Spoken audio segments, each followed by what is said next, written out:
What's going on, everybody? Welcome to the latest edition of the Shukri Wrights Podcast with your host, Shukri Wrights. I'm happy to be back here with you, wherever you may be, however you may be listening to the podcast, watching the podcast on YouTube, whether you're watching on your phone or your smart TV and so forth. I appreciate you always. You can listen to the podcast wherever you get the podcast, iHeartRadio, and across all major podcasts and platforms and so forth. And listen, let me just quickly start the podcast by saying that I am celebrating a new birthday. Yes, and I know a lot of people have called over the last day wishing me happy birthday. My birthday was on Thursday, which was yesterday. Today's Friday, the day of the recording of this pod for the weekend, for those that will be listening to the podcast over the weekend. And I am just grateful, blessed, overwhelmed with so much love and appreciation and I just want to make sure that I send that message out to you. I appreciate all of you who have wished me happy birthday on social media, whether the people that are in my life, that are in my village, that have called me or texted me and so forth. Thank you. You guys are absolutely the best. I love you from the bottom of my heart. I appreciate you always. Now, as far as sports is concerned, we are now officially in the best time of year for sports. We got the Major League Baseball postseason that is well underway.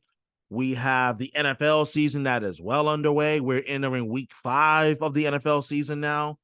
We have the NHL preseason. And, oh, by the way, the regular season for the NHL begins officially in just a few short days this upcoming Tuesday. In regards to the schedule itself, there is a triple header on ESPN Tuesday night. I cannot wait to watch all 3 games, God willing. And as well as the NBA preseason, which is now underway with the regular season for the NBA beginning later this month on October 24th. With all that being said, I figure that this would be a good time to talk about one particular team in the postseason that I had made a prediction that I strongly believe will win the World Series. And that is the Philadelphia Phillies. The Phillies took care of business against the Miami Marlins, a good Miami Marlins team, I must add, in sweeping them out of the wild card series, and a series that was dominated by pitching, most notably Zach Wheeler and Aaron Nola. Between the two pitchers, they combined to have allowed exactly just one earned run that entire basically in the 2 starts between Wheeler and Aaron Nola. And the thing that I find amazing about it is that we've known this for a long time in baseball. And one of the great adages in baseball is that pitching always beats great hitting. Now, the Marlins are not the Atlanta Braves in terms of offense. So that's just respectfully saying. But this was a solid lineup from top to bottom. You know, Jazz Chisholm, Luis Arraez, Jake Berger, and so forth. And by and large part, that Miami Marlin lineup was not able to get anything going offensively against this Phillies pitching. And I'm a believer that you have to have your two top starters and Aaron Nola and Zach Wheeler going and pitching at their peak level in order for the Phillies to have a chance of winning the World Series. Why was the 2 games against the Miami Marlins so important? Because you saw front row view that when both pitchers are on top of their game, there isn't an offense in the National League that can handle the kind of stuff that they possess. Some will say, well, what about the Atlanta Braves, the best team in baseball this year? Respectfully, of course, Aaron Nola and as well as Zach Wheeler are the 2 primary horses for the Phillies rotation, in which if they're both on top of their game, they are a very difficult team to beat. And you throw in Ranger Suarez into the mix as well, whom, by the way, is starting game 1 of the division series against the Atlanta Braves in Atlanta on Saturday night. You have a solid 1-2-3 pitching rotation in which that can lead you to the promised land. The Phillies, in the first 2 games that I saw a team that just had this look that they are in a mission. They went through the grind of the 162. They went through the ups and the downs and the uncertainties of the season. So much had went on. Obviously, Bryce Harper practically having one good arm to use for a large part of the year. You know, Reese Hopkins missing all of the season with the torn ACL and so forth. But yet, this was a team that persevered through the regular season, put on an absolute pitching clinic in the 2-game sweep against the Miami Marlins via Zach Wheeler and Aaron Nola, and give credit to the Phillies bullpen as well for holding up its end of the bargain. Craig Campbell, thank you very much. And now you look at this rotation very differently and you say, you got something there. Folks, this is not the first time that we have seen a 3-man rotation potentially lead a team to a World Series championship. We saw a 2-man rotation, quote unquote, and I'm using air quotes here, dominate its way to a World Series title in 2001. We saw that with the Arizona Diamondbacks with Schilling and Randy Johnson, the Hall of Famer. You saw it in 2009 with a 3-man rotation the Yankees basically threw out against the Philadelphia Phillies, Sabathia, A.J. Burnett, and Andy Pettitte.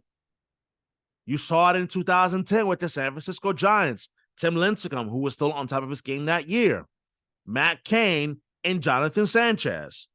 Those 3 pitchers were the key linchpin to that Giants rotation that played a vital role in the Giants' first championship since 1954. What you have now in the Philadelphia Phillies is a potential 1-2-3 punch in Ranger Suarez, Aaron Nola, and Zach Wheeler. Those 3 pitchers will be huge, will be very important in terms of their chances against the Atlanta Braves. This is not going to go down a path of discrediting or disrespecting the Atlanta Braves, because the Atlanta Braves are the best team in baseball. I've been consistent on that for months at a time now. Their rotation is not to be taken lightly. You got to take guys like Spencer Strider seriously, who is absolutely nasty on the mound. Max Fried, another guy, left-handed flamethrower. Got to take him seriously as well. And you also got to think that this Braves team, in terms of the pitching, but especially offensively, which by the way, I haven't even talked about yet. Offensively, the Braves, they are probably the most deepest team 1-6 in baseball right now, arguably. We all know that when you have good pitching that shuts down any great hitting team, this is why the pitching of the Philadelphia Phillies is going to be so critical in this series, that your starters are able to go deep into games. You need Zach Wheeler to go deep into games, give you innings. You need Aaron Nola to go deep into games, to give you innings like he did in Game 2 of the Wild Card Series. Zach Wheeler did the same thing in Game 1 of the Wild Card Series as well, going into the 7th inning. That takes the stress off your bullpen. And when you're able to do that, you are able to give your bullpen a greater sense of a peace of mind. You're able to give your manager, Rob Thompson, a greater sense of peace of mind. Shortens up your bullpen. But as much as we talk about the pitching for both the Phillies and the Braves, let's talk about the offense. Because I've seen this now over the last few months with the Phillies, specifically, I want to with the Phillies first, that this is an offense when they are firing on all cylinders, that this is an offense that can do some serious damage. I mean, you saw Bryson start hit that grand slam in Game 2 of the Wild Card Series against the Miami Marlins, which basically sent the bank into complete bedlam. Words of the great Scott Fransky, the radio voice of the Philadelphia Phillies on Sports Radio 94 WIP in Philadelphia. You saw that place lose its collective minds. And you also saw a team that was willing to be aggressive on the base pass in Game 1. Bryce Harper showed no fear in terms of running through a red line and scoring on that play. But yet, they knew that if you're going to create chaos, you're going to create havoc in the postseason, you have to know when and where to pick your spots to be aggressive. That is why the Phillies, as much as you may look at this team, and it's a good offensive team, this is a team that's going to need to score and do damage with runners in scoring position, something the Atlanta Braves do very well. The Atlanta Braves, headlined by, I'm going to presume, the National League MVP winner and Ronald Acuna, that lineup is scary. It doesn't matter who you face up and down that lineup, at least 1 through 6, they are lethal. Ronald Acuna can do damage. We all know the power that he possesses. We all know the speed that he also possesses. Oh, by the way, he happened to stole 70-plus bases this past season as well, along with the 40-plus home runs. The first player in baseball history to do that. But we also know that guys like Ozzie Albies is not to be taken lightly at all. We all know that Austin Riley, their power-hitting third baseman, probably their best power-hitting third baseman since Chipper Jones, he can do damage. And then we cannot forget about the likes of Matt Olson, a player who was basically acquired from the Oakland A's, and this year was the best power-hitting first baseman in baseball, 54 homers, 120-plus RBIs. This is an Atlanta team that can hurt you if you make too many mistakes, meaning that if you give this team more than 27 outs, this team can hurt you. That's why this National League Division Series between the Phillies and the Braves, in my opinion, is probably the best division series matchup of this playoff round in baseball, in my opinion. Because the pitching, in my opinion, goes directly toe-to-toe, hand-in-hand between the Phillies and the Braves. No question. 1, 2, and 3, in my opinion, this is a pitching matchup that I think there's some deuces in there. There are some absolute deuces in there in which that I think that the Phillies, if they play the cards right, potentially win this series. I pick on social media, on Twitter, the Phillies will beat the Braves in 5. I think the series is going to complete 5 games. It is going to be that good of a series. The Phillies, they have this look of a team that wants it. They want it badly. They want the World Series championship badly. In recent memory, we have seen teams go to the World Series one year and the following year go back to the World Series and win it. There are teams in my mind that have followed that trend in recent memory, in which that the Phillies are trying to duplicate that kind of success. And they're very much well in position to do exactly just that. In 2014, the Kansas City Royals were the wildcard team, had an unforgettable comeback in the wildcard game, came back and win that game, went all the way to Game 7 of the World Series where they lost to the San Francisco Giants, who were at that time in the process of winning 3 World Series in 5 years. The following year, the Royals were the best team in baseball, dominated from beginning to end, won the whole thing, won the World Series, beating the New York Mets in 5 games. Fast forward to 2021. The Houston Astros, they played the Atlanta Braves in the World Series, lost to them in 6 games. The following year, the Astros last year, they were the best team in baseball. Say what you will about the Houston Astros, the organization, but last year they were truly the best team in baseball, bar none. They went up against these same Philadelphia Phillies, beat them in 6 games, clinched the World Series at home. The Phillies, they got into the playoffs barely as a number 6 seed last year. They got to the World Series, lost in 6 games to the Astros. Now, They just swept the Miami Marlins in the Wild Card Series. They're about to start the best of 5 division series on Saturday against the Miami Marlins. And this is a team that has a look that they are not going to be denied. Every ounce of heart, every ounce of energy, every ounce of determination, this Phillies team has it right now because they have the experience of having just gotten to the World Series last year.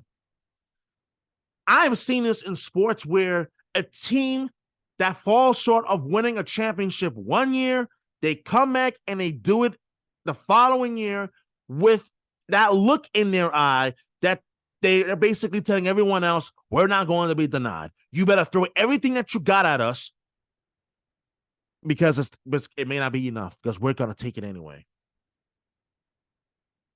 Because we've seen this in the NBA, right?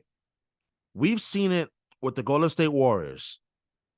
Blew a 3-1 series lead in 2016 to the Cleveland Cavaliers. They go out and they get KD in free agency.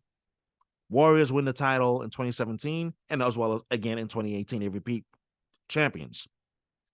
The NFL, no team has repeated since the Dynasty Patriots of the early 2000s. The Patriots, right?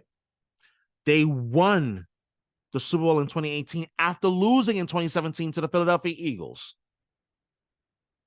The NHL, we have seen examples of teams losing the Stanley Cup one year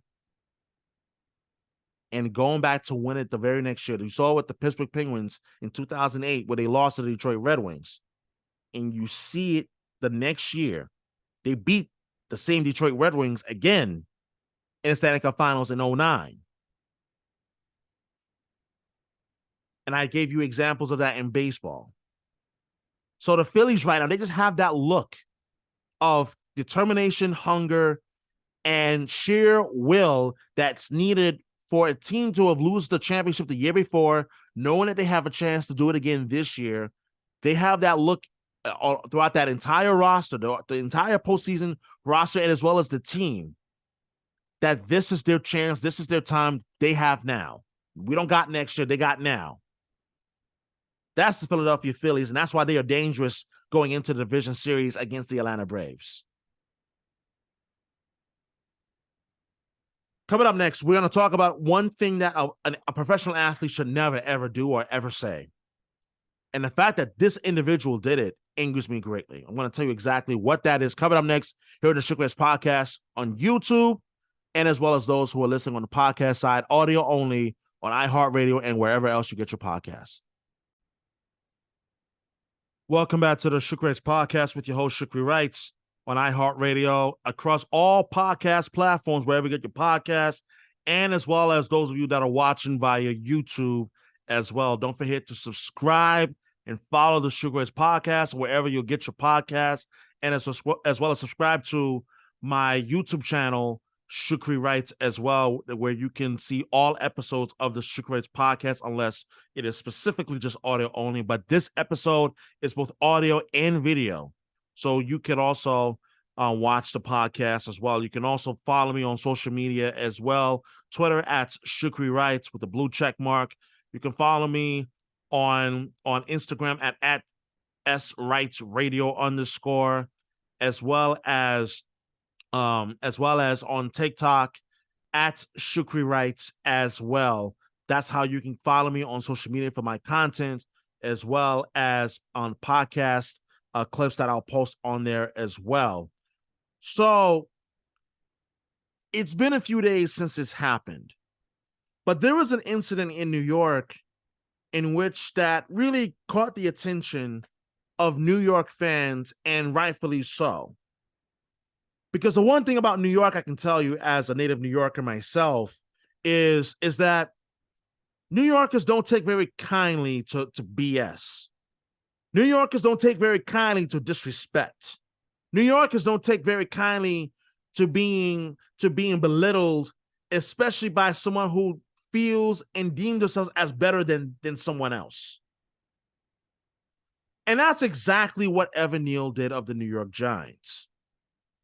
Evan Neal, in an interview with NJ Advanced Media, said, quote, "Why would a lion concern himself with the opinion of a sheep? The person that's commenting on my performance, what does he do? Flip hot dogs and hamburgers somewhere?" Quote. When I heard that, my first reaction was, are you kidding me? This is the thing that I have grown to truly despise about professional athletes who think that they're better than the common man and woman who go to games, who spend their hard-earned money going to games just because they happen to be paid handsomely millions of dollars to play a sport that they're fortunate to play for a living. Here's the problem that I have. And this is exactly why I am upset with Evan Neal, although he has since come out and apologized. I will give him that credit. But understand something here and why this is incredibly offensive, regardless of whether you're a Giants fan or not. People, especially, I'm talking specifically to New York. New York is a blue-collar town and a blue-collar city, the media capital of the world, where people work hard, hustle, grind, put in the work to do whatever they got to do to survive.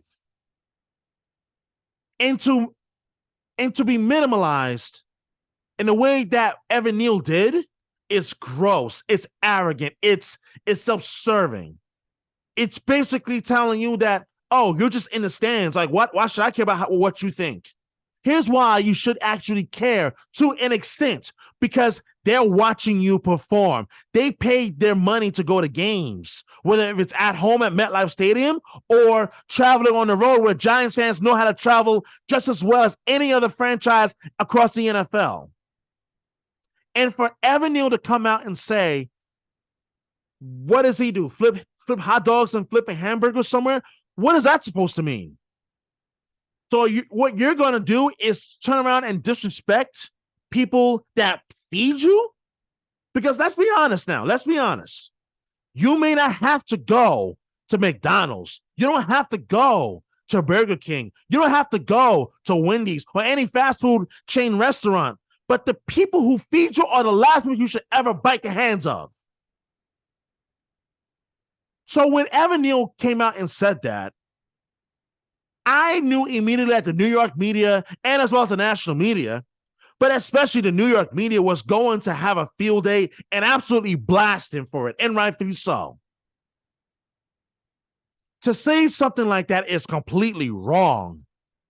It's irresponsible, it's ill thought of, and flatly is disrespectful to the people who pay their hard-earned money for PSLs at MetLife Stadium, who pay the travel to go see the team play wherever that they're playing.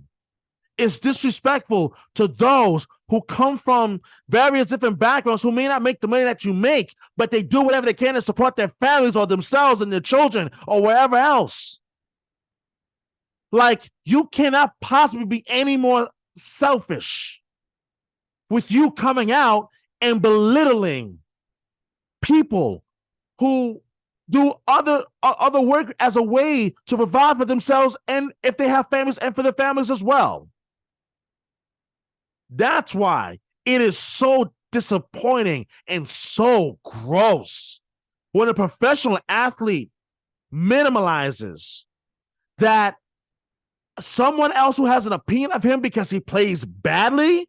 Oh, they're just people who just flip burgers and whatnot. No, absolutely not. No. And even if they did, fans are going to have opinions of you no matter what you do, whether you're great or if you're playing garbage, especially in New York. It's New York, for crying out loud. People who serve hot dogs at hot dog stands at the corner of West 42nd and 6th Avenue. They make money just like you do to provide for themselves and their families, and especially if they're immigrants or wherever else they come from. So to the mere idea that you walked around with your chest up and your nose pointing down and just scoffing at the people who basically pay their hard-earned money to watch you and support the team, it's absolutely disturbing and disgusting, and it's arrogant. It's shameful. It's shameful on Evan Neal's fault. And it's part of the reason why that I don't have a problem with the criticism that came his way. Apology or no apology. Like, if you are going to be upset, look at the man in the mirror. Don't look at the people who are criticizing you, the people that are in the stands, or people that are at concessions, or people who take care of your uniforms. Don't blame them. Don't blame people that are on social media. Blame the people who is responsible for your effort and your work that you put in day in and day out. And who is that? Oh, that's right. That's you. No one else. The person that you should be upset with the most is the person who is in the mirror. When you get criticized for poor performance and so forth, I'm not talking about people that are sending death threats or racist insults and so forth. I'm not talking about those people. The people who are understandably and fairly criticizing you when you don't perform well. Those people watch the game and care about the game just as much as you do. They come out and they support you. And the last thing you should ever be doing as a human being is belittling the people who come out and support you every Sunday, even when they're not playing well. You want to know the fastest way to alienate yourself from the fans in New York? Talk down to them. Insult them.